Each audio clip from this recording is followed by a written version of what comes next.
Madame, Monsieur, Yorana et bienvenue dans votre journal sur TNTV. Très heureuse de vous retrouver en ce vendredi 27 mars au sommaire de ce soir.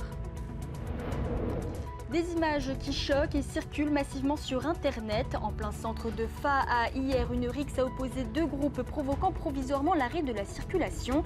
Des personnes présentes sur place s'expriment en début d'édition. Transport, cantine, calendrier, la ministre de l'Éducation, nommée il y a un peu plus d'un mois, est déjà sur tous les fronts. En quelques semaines, plusieurs mesures ont été lancées. Pour en parler, Samantha Bonnet-Tirao, ministre de l'Éducation, de l'Enseignement supérieur et de la Culture, est notre invitée ce soir. Après les municipales, l'heure est à la prise de pouvoir dans les communes. Investiture, installation des conseils, les nouveaux maires entrent en fonction. Dans plusieurs communes, ces cérémonies marquent officiellement le début de leur mandat. Et en fin d'édition, direction Taha à la découverte de la cérémonie du Umouti après plus de 3 décennies d'absence. Un moment fort entre partage et transmission des traditions que nous vous faisons découvrir.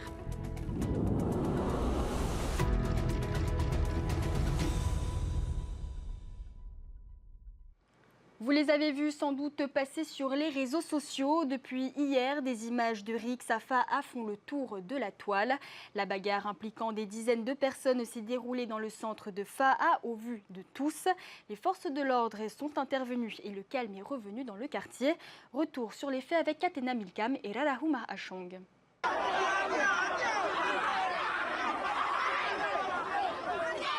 Les images ont fait le tour de la toile. À Faa, une rixe a éclaté ce jeudi après-midi, provoquant d'importants embouteillages. Des violences survenues juste en face d'un magasin d'alimentation. On a décidé de descendre le rideau de fer de notre porte. Suite à ça, on se sentait mieux en sécurité. Ça arrive souvent ce genre de choses ? Non, c'est la première fois. Là. Les forces de l'ordre sont intervenues pour mettre fin à la bagarre générale. Ce vendredi matin, gendarmes et policiers restaient mobilisés sur place en prévention d'une éventuelle reprise. Un nouvel épisode qui ne devrait pas survenir puisque selon l'un des principaux impliqués, l'affaire, née d'un malentendu et d'un regard mal interprété, serait désormais réglée. Ça a eu un accrochage d'abord, verbalement, puis il y a eu physiquement. J'ai essayé de séparer plutôt l'ego de l'homme. On a essayé d'arrêter parce que voilà, il y a au cachet, il y a des enfants autour, des femmes. Non, on s'excuse. Dès qu'on a vu, j'ai eu les petites pleurer, j'ai arrêté. On s'en va, on rentre. Première partie, ça. Deuxième partie, voilà, on s'appelle, les deux côtés s'appellent, alors même ça commence des rassemblements. Et comme encore, l'ego a joué. On est retourné. Pour le faire en paquet, on va les laisser se battre les deux. Et on a essayé de mettre au max. Mais il y a encore, on va pas dire des éléments peut-être battre aux côtés, pour vouloir que ça agrandisse le truc. Ça a commencé à dégénérer, même jusqu'à moi. Je suis calme, j'ai carrément aussi changé des coups. Voilà, vous savez bien, son excuse. Voilà, pour ceux qui ne savent pas, trop ça. Tomorrow et voilà, hier, on n'est pas tout là-bas, on a fait la paix. On a arrangé les choses et voilà, ça sert à rien de continuer. Ça sert à rien de continuer à pic sur les réseaux. C'est fini, il n'y aura pas de partie trop. Toujours selon lui, la bagarre ne serait en aucun cas liée à des histoires de trafic de stupéfiants. Quelles sont les causes de la défaite du Tavini au municipal ? Dans un communiqué, le parti reconnaît un recul évident, mais il réplique à Moetai Broderson. Pour le parti Bleu Ciel, ces résultats s'expliquent également par l'incohérence croissante entre les engagements pris des territoriales de 2023 et les actions concrètes du gouvernement depuis 3 ans. Le bureau directeur du Tavini appelle, je cite, le gouvernement et l'ensemble de nos élus à un réalignement immédiat et sans équivoque sur les priorités, le coût de la vie, souveraineté alimentaire, énergétique et politique. Et puis, toujours en politique, après le second tour des municipales, place aux prises de fonctions. À Moorea, le conseil municipal a été installé ce matin. Evans Haumani reprend officiellement la tête de la commune. Vétiare Pereire et Naya Bennett étaient sur place. Monsieur Evans Haumani obtient 29 voix. 24 sièges au conseil municipal pour la liste Moorea Mei-Oto ou Fénois, 4 pour la liste Tavini, 3 pour Moorea Mei-O à Tiamai et 2 pour Hirim Moorea Mei-O. Avec cette majorité confortable, Christian Kelly, qui s'est présenté face à Evans Haumani, n'avait aucune chance. C'est pas de maintenant, on travaille toujours avec l'équipe autonomiste. Moi, j'aimerais bien travailler aussi avec l'équipe aussi à Christiane. Parce que pour nous, pour moi-même, je ne choisis pas la couleur. Pour moi, c'est ma population avant tout. C'est ça le plus important pour moi. Les deux groupes qui veulent venir travailler, moi, je suis prêt à travailler. D'abord pour ma population et pour les enfants, pour plus tard. C'est eux l'avenir de notre Fénois. Petite surprise lors du scrutin, le maire élu a été soutenu par 29 des 33 membres du nouveau conseil municipal. Une expression en faveur d'Evans Haumani qui a surpris les élus indépendantistes qui sauvent tout de même 3 des 6 communes associées. Et ce qui m'a plus étonné, c'était un peu le vote de nos collègues dans la minorité ce matin qui ont soutenu Tabana alors que nous étions apparemment, nous avions le même objectif. Nous nous sommes lancés dans cette campagne. Donc c'est leur choix et les 2 personnes qui ont voté, qui se sont abstenues, c'est leur choix aussi que je respecte. Pas de changement à Afreitou, à Papetoe, Meio, où les maires délégués ont été réélus, mais le drapeau bleu flotte sur les 3 autres communes avec Benoît Tarahou pour Hapiti, Christiane Kelly pour Popo et Rahiti Buchin à Teavaru. Et à Tumara'a, le conseil municipal a également tranché. Gérald Goltz devient le nouveau maire de la commune, largement élu avec 20 voix contre 7 pour Moemoe à Colomès. Il succède ainsi à Cyril Tetouanoui. C'est un récit avec Jessica Doucet. Une élection sans suspense, mais porteuse de nouveaux enjeux pour la commune. À peine élu, le nouveau maire a appelé à l'unité et au travail collectif pour répondre aux attentes de la population. Les prochains conseils seront placés sous le signe de la sérénité, de la cohésion totale. Il n'y aura plus de minorité comme de majorité, il y aura un conseil uni. En tous les cas, je m'y consacre. Une page se tourne à Tumara'a. Après 25 ans de gouvernance, les élus de l'ancien conseil municipal siègent désormais dans l'opposition.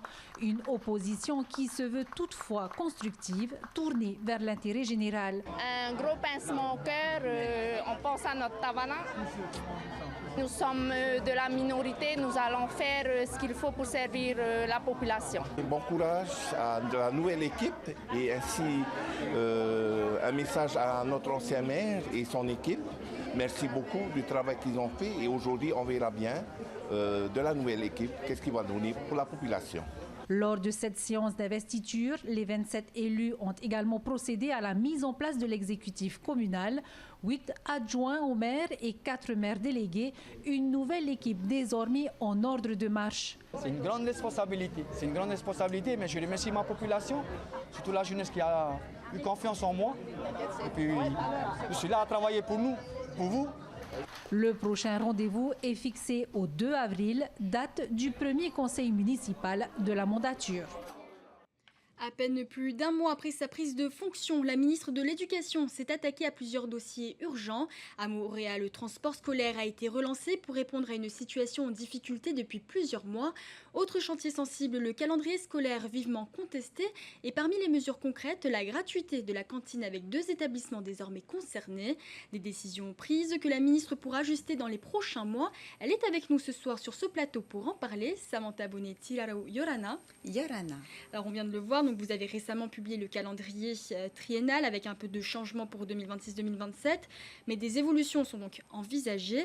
Alors plusieurs organisations syndicales dénoncent un manque de concertation. Que leur répondez-vous aujourd'hui ? Lorsque j'ai pris mes fonctions et que j'ai été nommée ministre de l'Éducation le 13 février, l'attente du calendrier était forte. Et donc, je ne pouvais pas attendre plus longtemps parce que derrière il y a des opérations qui sont nécessaires pour le rapatriement scolaire, que ce soit notamment pour les acteurs du tourisme, les acteurs du sport, mais aussi pour les examens. Il faut tout planifier en amont. Donc la stratégie qui a été mise en place, c'est de prendre le calendrier que j'ai pris en route quand je suis arrivée, de le poser avec la garantie de pouvoir le modifier en fonction des retours du terrain et qui va nécessiter effectivement des concertations. La DG2E a 1 mois pour fournir, on va dire, une stratégie de concertation des enseignes, des organisations syndicales, mais pas que, des représentants des parents d'élèves aussi, des étudiants, des acteurs du Wayplay et de toute la communauté éducative en impliquant bien évidemment les acteurs du sport. Et l'idée, c'est de prendre davantage de temps pour repenser un calendrier qui soit encore plus adapté à la réalité et aux besoins et aux préoccupations du terrain. Alors des inquiétudes concernent également les élèves internes, notamment ceux issus des archipels éloignés. Quelles sont les principales difficultés que vous identifiez pour ces élèves ? En fait, les craintes et l'inquiétude des parents est légitime. Il faut le reconnaître. Ne pas voir son enfant entre le mois d'août et décembre, c'est compliqué. Pourquoi est-ce qu'ils s'interrogent une semaine en moins en mois de novembre, ça ne permet pas le rapatriement scolaire puisque nous dépendons des navettes aériennes et maritimes. Mais encore une fois, c'est quelque chose qui va faire l'objet de concertation, mais surtout, il s'agira aussi avec ces remontées de repenser une réelle politique d'internat pour faire en sorte de proposer un calendrier scolaire, mais pas que, mais de revoir aussi le parcours scolaire des élèves. Alors, autre sujet, cette fois la question climatique qui est également soulevée avec des périodes de forte chaleur et d'humidité. En quoi ce calendrier est-il réellement adapté aux conditions locales ? Disons qu'au fait, ce qui a été pensé dans cette proposition de calendrier, c'est de rallonger le temps scolaire en période fraîche et de les raccourcir en période plus chaude. Et selon les retours, il y aurait d'autres possibilités qui conviendraient le mieux. Ça ferait encore l'objet du coup d'une concertation avec les organisations syndicales et tous ceux qui ont identifié des problématiques qui n'ont peut-être pas été relevées dans le calendrier qui a été diffusé. Le plus urgent, c'était de donner un repère à tous ceux qui l'attendaient, avec, encore une fois, une garantie de pouvoir revenir dessus parce que nous sommes un gouvernement et je suis une ministre à l'écoute. Alors, beaucoup de parents se posent aussi la question des rythmes scolaires. Quel est le bilan à ce stade et quelles pistes sont actuellement à l'étude ? Alors, il y a déjà eu quelques questionnaires qui ont été remontés. Il faut attendre au moins 3 ans pour avoir un bilan, on va dire, qui reflète réellement ce qui se passe sur le terrain. Néanmoins, ce que je retiens aussi, c'est que nous avons quand même des communes qui demandent à réajuster les horaires. Ça veut dire aussi qu'ils ont essayé des choses, qu'ils réajustent en fonction des réalités. Et au bout des 3 ans, on va avoir davantage d'éléments pour s'asseoir autour d'une table et voir un petit peu comment les choses évoluent. Alors, en février, également, la situation des transports scolaires à Morée avait suscité de vives tensions. Considérez-vous aujourd'hui que la situation est totalement réglée ? Nous avons trouvé une solution jusqu'au mois de juillet parce que les élèves avaient besoin d'aller à l'école et les parents avaient besoin d'être assurés. Il y a un autre marché public qui va être lancé au mois de juin, d'abord pour une durée d'1 an. Et cette durée, cette année, au fait, va nous permettre de repenser de manière systémique les transports scolaires avec aussi la revalorisation des tarifs des transporteurs pour que tout le monde se retrouve. Et donc, on prend plus de temps pour repenser quelque chose qui soit, on va dire, durable et qui ne mette plus nos élèves et nos familles en difficulté. Alors nous sommes également dans une période stratégique pour les lycéens. Concernant Parcoursup, donc les lycéens ont encore 3 jours pour confirmer leurs vœux. Chaque année, beaucoup d'élèves ne finalisent pas cette étape. Donc par exemple à Gauguin, il y a 59% des élèves qui n'ont encore rien validé. On rappelle donc l'importance de cette plateforme qui permet d'accéder aux études supérieures. Qu'est-ce que vous pouvez leur dire à ces étudiants aujourd'hui ? Alors déjà qu'il reste du temps, la campagne a été ouverte le 19 janvier et se termine le 1er avril. Les délais doivent être respectés. J'invite donc tous ceux qui n'ont pas encore renseigné ou finalisé les vœux sur Parcoursup de le finir dans les délais impartis et ne pas oublier surtout que dans nos établissements, les chefs d'établissement, les professeurs principaux se tiennent à la disposition des élèves et des familles avec bien sûr le département de l'orientation et de l'insertion de la DG2E dont les coordonnées se trouvent sur la page du site internet de la Direction générale de l'éducation et des enseignements. Alors maintenant, on va parler de cantines scolaires. Cette semaine, 2 établissements ont signé les premières conventions instaurant la gratuité des cantines. Un budget d'environ 1 milliard de francs est annoncé pour ce dispositif. Combien d'élèves sont concernés aujourd'hui et combien le seront à terme ? Alors, c'est 6 établissements à Mahina, à Fa'a et à Punaouia aujourd'hui. Il s'agit d'abord de soutenir les familles et bien sûr les élèves et de leur offrir, on va dire, un repas qui soit de meilleure qualité. Lorsque je parle de meilleure qualité, il faut savoir que dans nos établissements, nos cuisiniers font déjà de l'excellent travail avec nos gestionnaires et nos principaux ou nos proviseurs. L'idée, au fait, c'est de rajouter davantage de produits locaux et surtout de rassurer les familles et de les décharger de ce poids, puisque toutes les familles n'ont pas l'occasion d'avoir, on va dire, suffisamment de ressources pour payer la cantine, et le bien-être des élèves ne se pose pas. Et comment comptez-vous garantir la pérennité financière de cette démarche? Alors déjà, c'est un projet collectif. C'est une démarche collective qui a été votée à l'Assemblée de Polynésie française, et tout le monde a mis la main à la pâte. Et quand il s'agit du bien-être de nos élèves, l'idée c'est que le dispositif soit pérenne. On sait bien que quand on est bien dans son corps, on est bien dans sa tête. Et donc on continuera ce dispositif autant que possible pour le bien-être de nos élèves. Nous avons 20 000 élèves concernés, 39 établissements de l'enseignement public. Nous commençons d'abord par l'enseignement public, les collèges et lycées. Aussi peut-être le privé alors? Alors, les discussions ont déjà été entamées. Il nous faut clarifier certains points parce que le fonctionnement n'est pas le même. Nous avons d'abord investi dans des établissements qui relèvent de la compétence du pays, et ensuite il y aura des discussions qui seront menées avec nos tavanins pour pouvoir les accompagner dans cette perspective. Et j'imagine que c'est la même chose parce qu'il y a aussi les écoles primaires qui sont évoquées. Est-ce que des discussions sont en cours aussi? Nous attendions justement la fin des élections parce qu'il faut que tous les tavanins soient concernés. Et puis, c'est des dispositifs qui nécessitent du temps, de la concertation, parce qu'encore une fois, comme vous l'avez dit tout à l'heure, il s'agit de mettre en place un dispositif qui soit durable. Merci beaucoup, Madame la Ministre, d'avoir accepté notre invitation. Merci. Côté sport, le compte à rebours est lancé. Du lundi 30 mars au 2 avril, le parc Paufei accueille le Tahiti World Beach Tour, un nouveau rendez-vous devenu incontournable. 30 équipes venues du monde entier vont s'affronter dans un tournoi très relevé. Pour les joueurs tahitiens, c'est aussi une étape importante sur la route des Jeux du Pacifique 2027. On écoute Anne Carré au micro d'Olivier Huc. Alors là, nous sommes sur la préparation du cours suivant les demandes de la Fédération internationale. Donc, on a des règles à suivre et on attend les joueurs aujourd'hui qui vont commencer à s'entraîner et à s'échauffer sur le terrain. Nous avons 10 équipes internationaux plus l'équipe tahitienne qui fait 11 équipes au total pour le tournoi.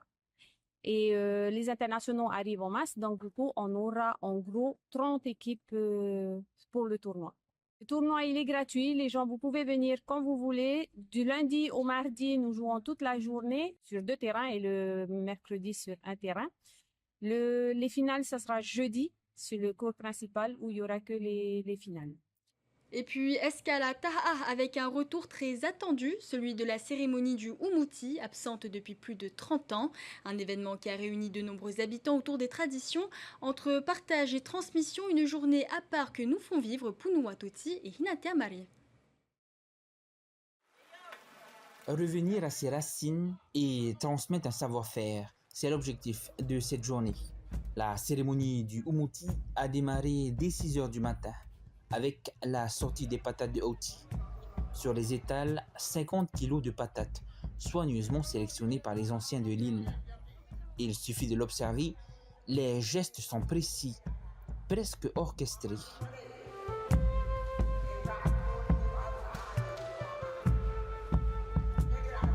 Après 48 heures de cuisson, le thé peut enfin être décortiqué, puis dégusté.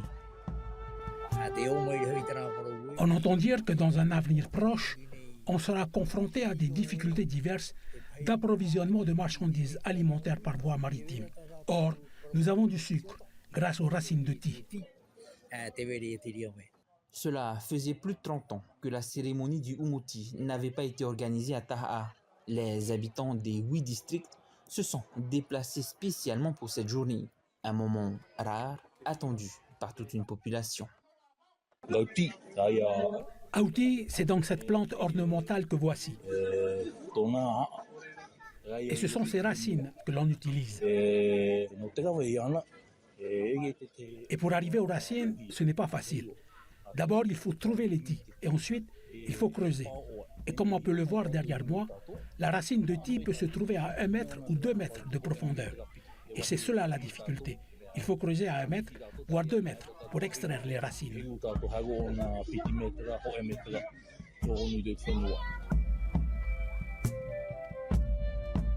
Reti Auti, poudre de patate de Auti, mais surtout la super élixir, connue pour ses vertus médicinales, dont seuls les anciens connaissent le secret.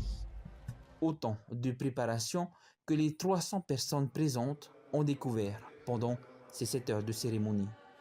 Un savoir-faire précieux qui, aujourd'hui, retrouve toute sa place.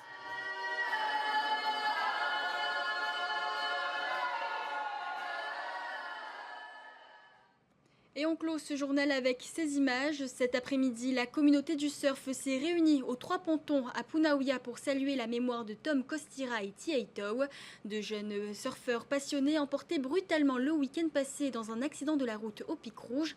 Un hommage à la hauteur de l'amour qu'ils portaient pour l'océan.